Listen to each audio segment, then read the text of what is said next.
नमस्कार दोस्तों, स्वागत है आप सभी का आपके अपने ऑनलाइन क्लासेज में।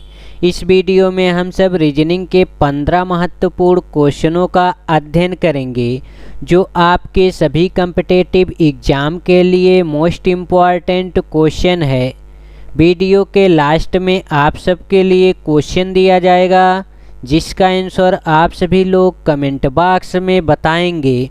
यदि किसी भी भाई बहन को इन 15 क्वेश्चन में से किसी भी क्वेश्चन में डाउट रह जाता है तो आप सभी लोग बेझिझक कमेंट बॉक्स में पूछ सकते हैं। उस क्वेश्चन को नेक्स्ट वीडियो में बताया जाएगा। यदि वीडियो आप सबको अच्छी लगे तो आप सभी लोग अपने मित्रों के पास शेयर करिएगा। चलिए अब हम सब अपने क्वेश्चन की तरफ चलते हैं। क्वेश्चन नंबर 1, नीचे दिए गए श्रृंखला को पूरा कीजिए। यहाँ पे देखिए अच्छा श्रृंखला को लिखा गया है और हम सबको यहाँ पे क्वेश्चन मार्क के स्थान पर बताना है कि क्वेश्चन मार्क के स्थान पर कौन सी संख्या प्राप्त होगी। चलिए अब इसको लिख लिया जाए।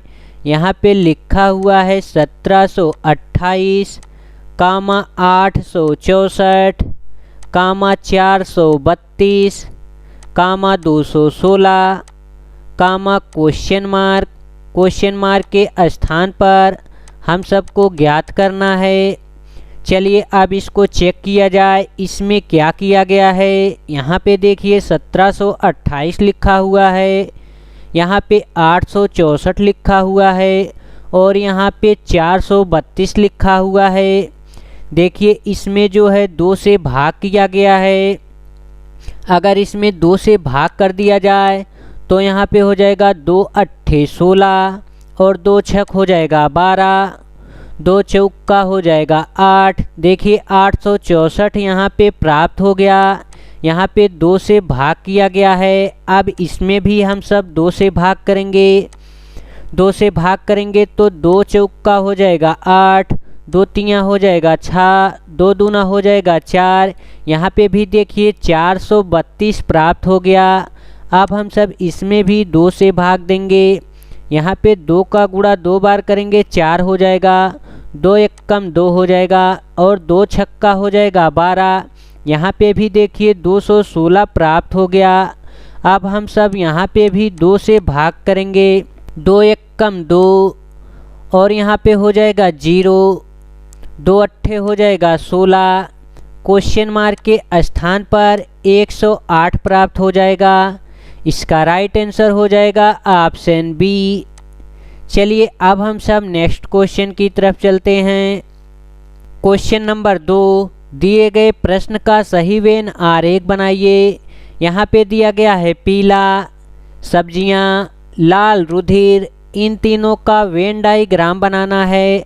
अब इसका वेन डायग्राम जो है किस प्रकार से बनेगा, चलिए इसके वेन डायग्राम को बना लिया जाए। सबसे पहले डायग्राम बनेगा सब्जियां का। ए वाला गोला हो जाएगा सब्जियां का। कुछ सब्जियां जो होती हैं पीली भी होती हैं। ए वाला गोला हो जाएगा पीला का।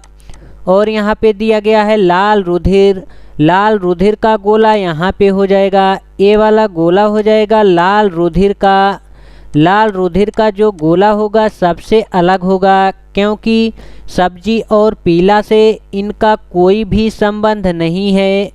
चलिए अब चेक किया जाए इस प्रकार का वेन डायग्राम किस ऑप्शन में दिया गया है।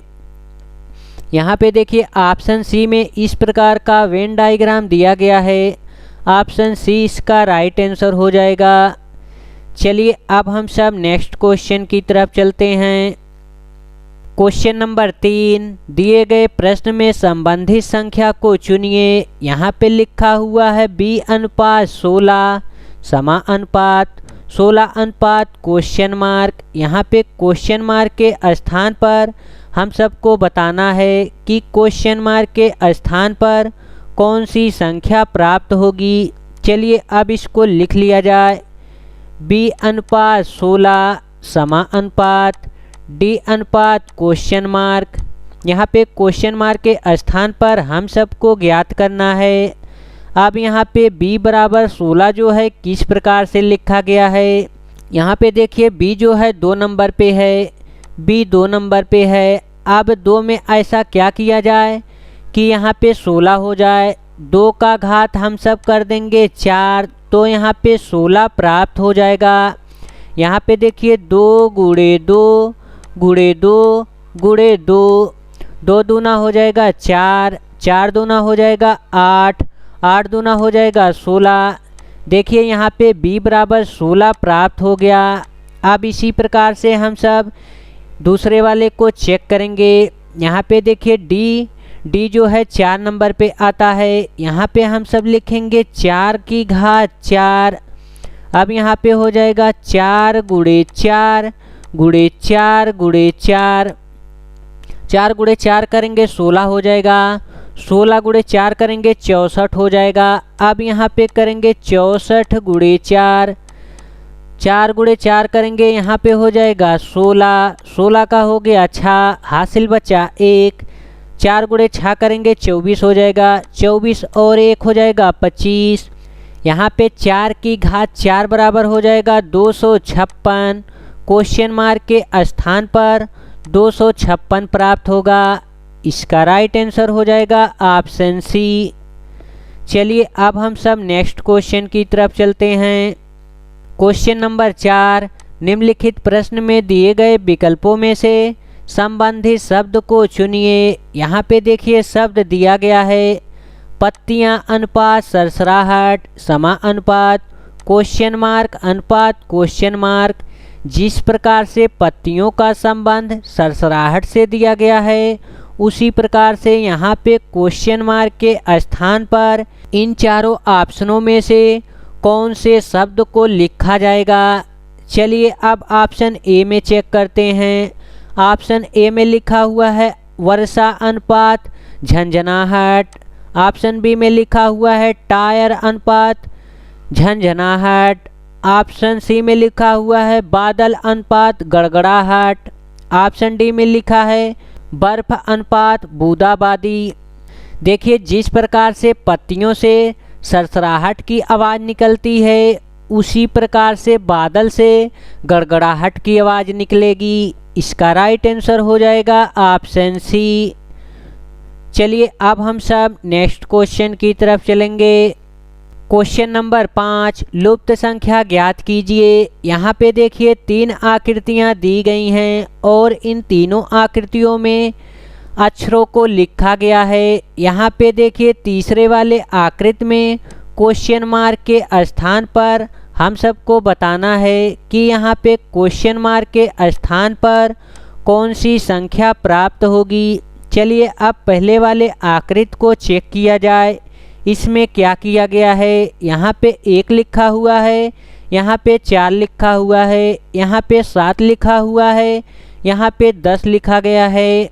चलिए अब इसको सॉल्व कर दिया जाए। देखिए यहाँ पे 1 में हम सब +3 जोड़ेंगे 7 हो जाएगा। 4 में हम सब +3 जोड़ेंगे 7 हो जाएगा। 7 में हम सब +3 जोड़ेंगे 10 हो जाएगा। अब दूसरे वाले चित्र को चेक किया जाए।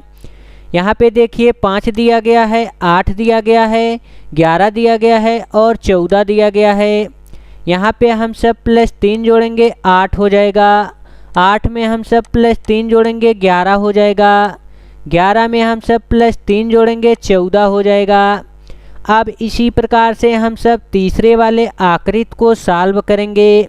यहाँ पे 6 + 3 करेंगे 9 हो जाएगा और 9 + 3 करेंगे 12 हो जाएगा। 12 + 3 करेंगे 15 हो जाएगा। यहाँ पे क्वेश्चन मार्क के स्थान पर 15 प्राप्त होगा। इसका राइट आंसर हो जाएगा ऑप्शन सी। चलिए अब हम सब नेक्स्ट क्वेश्चन की तरफ चलते हैं। क्वेश्चन नंबर 6, एक विशिष्ट कोड भाषा में BAD को 412 तथा MUD को 42,113 लिखा जाता है। उसी कोड भाषा में RUN को कैसे लिखा जाएगा। यहाँ पे हम सबको बताना है RUN को कैसे लिखा जाएगा। सबसे पहले हम सब लिखेंगे BAD। BAD बराबर लिखा गया है 412। अब इसको 412 किस प्रकार से लिखा गया है?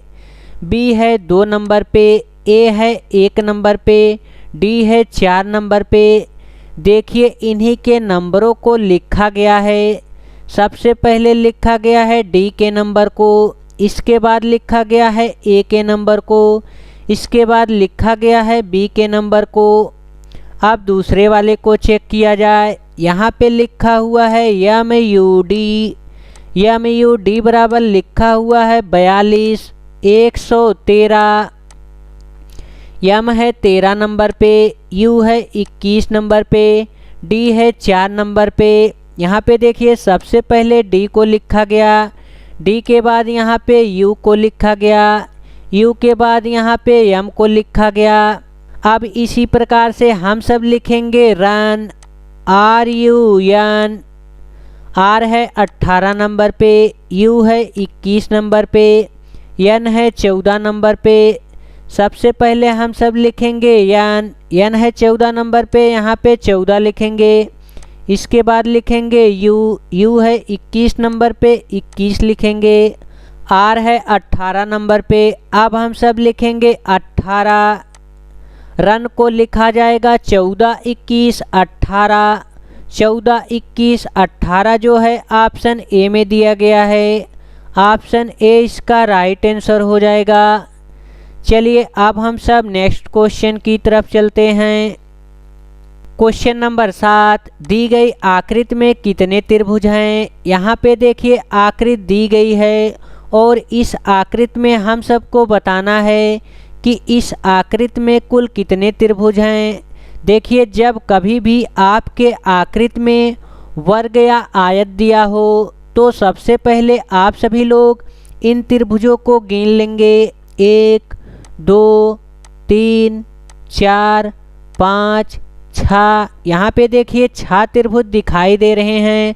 अब इसका हम सब डबल कर देंगे। 6 का डबल करेंगे हम सब 12 हो जाएगा। इसमें टोटल त्रिभुजों की संख्या 12 होगा। जब कभी भी आपके क्वेश्चन में वर्ग या आयत का चित्र इस प्रकार से बना हो तो आप सभी लोग इनको नंबरिंग करेंगे और नंबरिंग करने के बाद जितना त्रिभुज दिखेगा उसका डबल कर देंगे। हम सबको त्रिभुजों की संख्या प्राप्त हो जाएगी। चलिए अब आप सभी लोगों को इसमें काउंट करवा देते हैं कि 12 त्रिभुज हैं या फिर नहीं है। यहाँ पे देखिए 6 त्रिभुज दिखाई दे रहे हैं। यहाँ से लेकर यहाँ तक ए वाला हो जाएगा 7वां त्रिभुज। यहाँ से लेकर यहाँ तक ए वाला हो गया 7वां त्रिभुज। और देखिए यहाँ से लेकर यहाँ तक ए वाला हो जाएगा 8वां त्रिभुज। यहाँ से लेकर यहाँ तक ए वाला हो गया 8वां त्रिभुज। 8 त्रिभुज हम सबको प्राप्त हो गया। अब आगे काउंट करवाते हैं। देखिए यहाँ से लेकर यहाँ तक ए वाला हो जाएगा 9वां त्रिभुज। यहाँ से लेकर यहाँ तक ए वाला हो गया 9वां त्रिभुज। अब देखिए यहाँ से लेकर यहाँ तक ए वाला हो जाएगा 10वां त्रिभुज। ए वाला हो गया 10वां त्रिभुज। यहाँ पे देखिए 10 त्रिभुज हम सबको प्राप्त हो गया। अब आगे काउंट करवाते हैं। यहाँ पे देखिए 10 त्रिभुज हम सबको प्राप्त हो गया है। अब हम सब आगे काउंट करेंगे। देखिए यहाँ से लेकर यहाँ तक ए वाला हो जाएगा 11वां त्रिभुज। यहाँ से लेकर यहाँ तक ए वाला हो गया 11वां त्रिभुज। अब देखिए यहाँ से लेकर यहाँ तक ए वाला हो जाएगा 12वां त्रिभुज। यहाँ से लेकर यहाँ तक ए वाला हो जाएगा 12वां त्रिभुज। इसमें टोटल त्रिभुजों की संख्या 12 प्राप्त हो गया। देखिए यहाँ पे 12 त्रिभुज हम सबको प्राप्त हो गया। चलिए अब हम सब नेक्स्ट क्वेश्चन की तरफ चलते हैं। क्वेश्चन नंबर 8, निम्नलिखित प्रश्न में दिए गए विकल्पों में संबंधित संख्या को चुनिए। यहाँ पे देखिए संख्याएं दी गई है 15:22 समानुपात 15 क्वेश्चन मार्क। यहाँ पे जिस प्रकार से 15 का संबंध 22 से है उसी प्रकार से 19 का संबंध किससे होगा? चलिए अब इसको लिख लिया जाए। यहाँ पे हो जाएगा 15:22 समानुपात 19 क्वेश्चन मार्क। यहाँ पे क्वेश्चन मार्क के स्थान पर हम सबको ज्ञात करना है। देखिए यहाँ पे 15 में ऐसा क्या किया जाए कि यहाँ पे 22 प्राप्त हो जाए। 15 में अगर हम सब +7 जोड़ देंगे 22 हो जाएगा। अब इसी प्रकार से अगर हम सब 19 में +7 जोड़ेंगे तो 26 हो जाएगा। क्वेश्चन मार्क के स्थान पर 26 प्राप्त हो जाएगा। इसका राइट आंसर हो जाएगा ऑप्शन सी। चलिए अब हम सब नेक्स्ट क्वेश्चन की तरफ चलते हैं। क्वेश्चन नंबर 9, निम्नलिखित प्रश्न में दिए गए शब्दों का सही क्रम बताइए। यहाँ पे देखिए शब्द दिया गया है संध्या काल, उषा काल, दोपहर, रात्रि। चलिए अब इन सबको क्रम से लिख दिया जाए। सबसे पहले आएगा उषा काल। उषा काल, उषा काल जो होता है सुबह को कहा जाता है। उषा काल के बाद हो जाएगा दोपहर। दोपहर, दोपहर के बाद आएगा संध्या काल। संध्या काल, और संध्या काल के बाद आएगा रात्रि। रात्रि, संध्या काल जो होता है शाम के समय को कहा जाता है। उषा काल जो है 2 नंबर पे लिखा है, दोपहर 3 नंबर पे लिखा है, संध्या काल 1 नंबर पे लिखा है, रात्रि 4 नंबर पे लिखा है। चलिए अब चेक किया जाए किस ऑप्शन में 2, 3, 1, 4 लिखा हुआ है। 2, 3, 1, 4 जो है ऑप्शन बी में लिखा हुआ है। ऑप्शन बी इसका राइट आंसर हो जाएगा। चलिए अब हम सब नेक्स्ट क्वेश्चन की तरफ चलते हैं। क्वेश्चन नंबर 10, एक ही पासे की 3 भिन्न स्थितियां नीचे दर्शाई गई हैं। पासे में संख्या 5 के विपरीत वाली संख्या बताइए। इस क्वेश्चन को एसएससी सीपीओ 2018 में पूछा गया है। यहाँ पे देखिए 3 पासा दिया गया है और इन तीनों पासों में संख्याओं को लिखा गया है। अब इन पासों में हम सबको कॉमन ढूंढना है कि इस पासे में किस किस में कॉमन दिया गया है। देखिए यहाँ पे 6 कॉमन दिया गया है और यहाँ पे देखिए इन दोनों पासों में 6 को कॉमन दिया गया है। जहाँ कॉमन मिले वहीं से हम सब इनको अब क्लॉकवाइज लिखेंगे। क्लॉकवाइज 2 के बाद 6 को लिखेंगे, 6 के बाद 4 को लिखेंगे। अब इसको भी यहाँ से क्लॉकवाइज लिखेंगे जहाँ से कॉमन रहेगा। 6 के बाद यहाँ पे 5 लिखेंगे, 5 के बाद यहाँ पे 1 लिखेंगे क्लॉकवाइज। यहाँ पे हो जाएगा 6, 6 के बाद हो जाएगा 2, 2 के बाद हो जाएगा 4। अब यहाँ पे फिर लिखेंगे कॉमन है 6, 6 के बाद लिखेंगे 5 और 5 के बाद लिखेंगे 1। देखिए 4 का विपरीत हो जाएगा 1 और 2 का विपरीत हो जाएगा 5, 6 का विपरीत हो जाएगा 3। हम सबको 5 का विपरीत बताना है तो 5 का विपरीत 2 हो जाएगा। इसका राइट आंसर हो जाएगा ऑप्शन सी। देखिए यहाँ पे भी एक कॉमन दिया गया है। यहाँ पे देखिए दूसरे और तीसरे पासे को लेंगे तो यहाँ पे 5 कॉमन दिया गया है और यहाँ पे देखिए 5 कॉमन है। अब हम सब यहाँ से क्लॉकवाइज लिखेंगे। 5 के बाद 1 को लिखेंगे और 1 के बाद 6 को लिखेंगे। यहाँ पे 5 के बाद 4 को लिखेंगे और 4 के बाद 3 को लिखेंगे। चलिए अब इसको लिख लिया जाए। यहाँ पे हो जाएगा 5, 1, 6। अब तीसरे वाले पासे को लिखा जाए। यहाँ पे देखिए 5 कॉमन है तो 5 लिखेंगे, 5 के बाद 4 को लिखेंगे और 4 के बाद लिखेंगे 3 को। यहाँ पे देखिए 6 का विपरीत हो जाएगा 3 और 1 का विपरीत हो जाएगा 4 और 5 का विपरीत हो जाएगा 2। हम सबको 5 का विपरीत बताना था तो 5 का विपरीत देखिए यहाँ पे 2 प्राप्त हो गया। यहाँ पे देखिए दूसरे और तीसरे पासे को लेने के बाद यहाँ पे 5 का विपरीत 2 प्राप्त हुआ और यहाँ पे पहले और दूसरे पासे को लेने के बाद 5 का विपरीत 2 प्राप्त हुआ। चलिए अब हम सब नेक्स्ट क्वेश्चन की तरफ चलते हैं। क्वेश्चन नंबर 11, आयुष का जन्मदिन 5 जून सोमवार को है। उसी वर्ष रेखा का जन्मदिन सप्ताह के किस दिन को आएगा? यदि रेखा का जन्म 22 सितंबर को हुआ है। अब हम सब 5 जून से 22 सितंबर तक टोटल दिनों को गिन लेंगे। यहाँ पे देखिए दिया गया है जून, जून के बाद आएगा जुलाई, और जुलाई के बाद आएगा अगस्त, अगस्त के बाद आएगा सितंबर। जून होता है 30 का महीना, यहाँ पे 30 लिखेंगे। जुलाई होता है 31 का महीना, यहाँ पे 31 लिखेंगे। अगस्त होता है 31 का महीना, यहाँ पे 31 लिखेंगे। सितंबर होता है 30 का महीना, लेकिन सितंबर में यहाँ पे 22 दिन दिया गया है, यहाँ पे हम सब लिखेंगे 22 दिन। और यहाँ पे देखिए जून में 5 दिन दिया गया था, तो 5 हम सब माइनस करेंगे, 5 को माइनस कर देंगे। चलिए अब इन सभी को आसान करने के लिए हम सब टोटल दिनों से भाग कर देंगे। टोटल दिनों की संख्या होता है 7 दिन, 7 दिन।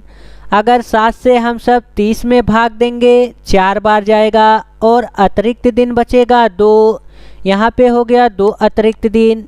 यहाँ पे देखिए 31 लिखा हुआ है, 31 में हम सब 7 से भाग देंगे 4 बार जाएगा, और अतिरिक्त दिन बचेगा 3 प्लस। यहाँ पे भी देखिए अगस्त में 31 दिन दिया गया है, 31 में हम सब 7 से भाग देंगे 4 बार जाएगा, और शेष फल 3 आएगा। शेष फल को ही अतिरिक्त दिन कहा जाता है, यहाँ पे 3 अतिरिक्त दिन हो जाएगा। 22 में से हम सब 5 को निकालेंगे तो यहाँ पे 17 हो जाएगा, प्लस 17। अब इन सभी को जोड़ लिया जाए, 2 और 3 हो जाएगा 5, 5 और 3 हो जाएगा 8, 17 और 8 हो जाएगा 25। यहाँ पे देखिए टोटल दिनों को जोड़ने के बाद 25 प्राप्त हुआ।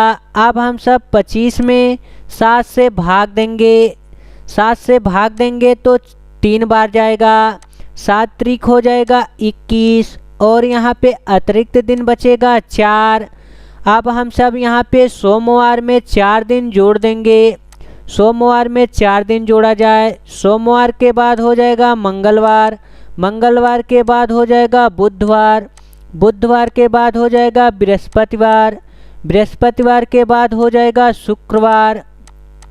इसका राइट आंसर हो जाएगा शुक्रवार। ऑप्शन सी जो है राइट आंसर है। चलिए अब हम सब नेक्स्ट क्वेश्चन की तरफ चलते हैं। क्वेश्चन नंबर 12, यदि लाल को नीला कहा जाए, नारंगी को हरा कहा जाए, सफ़ेद को पीला कहा जाए, तो दूध का रंग क्या होगा? यहाँ पे दूध का रंग जो होता है सफ़ेद होता है, सफ़ेद। लाल को नीला कहा गया है, नारंगी को हरा कहा गया है, सफ़ेद को पीला कहा गया है, तो यहाँ पे दूध का रंग जो होगा पीला होगा। इसका राइट आंसर हो जाएगा ऑप्शन डी। चलिए अब हम सब नेक्स्ट क्वेश्चन की तरफ चलते हैं। क्वेश्चन नंबर 13, निम्नलिखित प्रश्न में दिए गए संख्याओं में विषम संख्या का पहचान कीजिए। यहाँ पे देखिए 4 संख्याएं दी गई है, और इन चारों संख्याओं में से हम सबको बताना है कि कौन सी संख्या जो है विषम है। ऑप्शन ए में दिया गया है 69, ऑप्शन बी में दिया गया है 59, ऑप्शन सी में दिया गया है 61, ऑप्शन डी में दिया गया है 53। 59, 61 और 53 जो है अपरिमेय संख्या है। अपरिमेय संख्या उसे कहते हैं जो स्वयं की संख्या से कटता है, उसे अपरिमेय संख्या कहा जाता है। ऑप्शन ए जो है इन तीनों से विषम है। ऑप्शन ए इसका राइट आंसर हो जाएगा। 69 देखिए 13 से कट जाएगा। चलिए अब हम सब नेक्स्ट क्वेश्चन की तरफ चलते हैं। क्वेश्चन नंबर 14, बी ए से बड़ा है परंतु सी से छोटा है, ई से छोटा है परंतु ए से बड़ा है। यदि सी आयु में डी से छोटा है तो आयु में सबसे बड़ा कौन है? इसका आंसर आप सभी लोग कमेंट बॉक्स में बताएंगे कि सबसे बड़ा कौन है। चलिए अब हम सब नेक्स्ट क्वेश्चन की तरफ चलते हैं। क्वेश्चन नंबर 15, यदि एक गणित के लिए चुने गए छात्रों की संख्या को दर्शाता है, बी जीव विज्ञान की संख्या को दर्शाता है तथा सी भौतिक विज्ञान की संख्या को दर्शाता है, तो कितने छात्रों ने भौतिक विज्ञान और जीव विज्ञान को चुना है। यहाँ पे हम सबको बताना है कि कितने ऐसे छात्र हैं जो भौतिक विज्ञान और जीव विज्ञान दोनों को चुनते हैं। यहाँ पे बी देखिए दिया गया है जीव विज्ञान का गोला, ए वाला गोला हो जाएगा बायोलॉजी का, और सी वाला गोला दिया गया है फिजिक्स का, ए गोला है भौतिक विज्ञान का। अब हम सबको बताना है कि भौतिक विज्ञान और जीव विज्ञान कितने विद्यार्थी पढ़ते हैं। यहाँ पे देखिए ए वाला गोला जो है पूरा है बायोलॉजी का, ए वाला गोला हो जाएगा जीव विज्ञान का, और ए वाला गोला पूरा हो जाएगा भौतिक विज्ञान का। ए वाला गोला हो गया भौतिक विज्ञान का। अब हम सबको बताना है कि बायोलॉजी और फिजिक्स कितने लोग पढ़ते हैं। देखिए यही लोग जो हैं भौतिक विज्ञान और जीव विज्ञान पढ़ते हैं। अब हम सब करेंगे 20 + 6, 20 + 6 करेंगे 26 हो जाएगा। 26 लोग जो हैं जीव विज्ञान और भौतिक विज्ञान दोनों पढ़ते हैं। इसका राइट आंसर हो जाएगा ऑप्शन बी। चलिए अब हम सब उस क्वेश्चन की तरफ चलते हैं जिसका आंसर आप सभी लोगों को कमेंट बॉक्स में बताना है। यहाँ पे देखिए 2 क्वेश्चन दिया गया है और इन दोनों क्वेश्चनों का आंसर आप सभी लोगों को कमेंट बॉक्स में बताना है। यदि आप सभी लोगों को इसका आंसर नहीं पता है तो आप सभी लोग पार्ट नंबर 70 वीडियो देख सकते हैं। पार्ट नंबर 70 वीडियो में इन दोनों क्वेश्चनों को शामिल किया गया है। जय हिंद दोस्तों, फिर मिलेंगे एक नई वीडियो के साथ।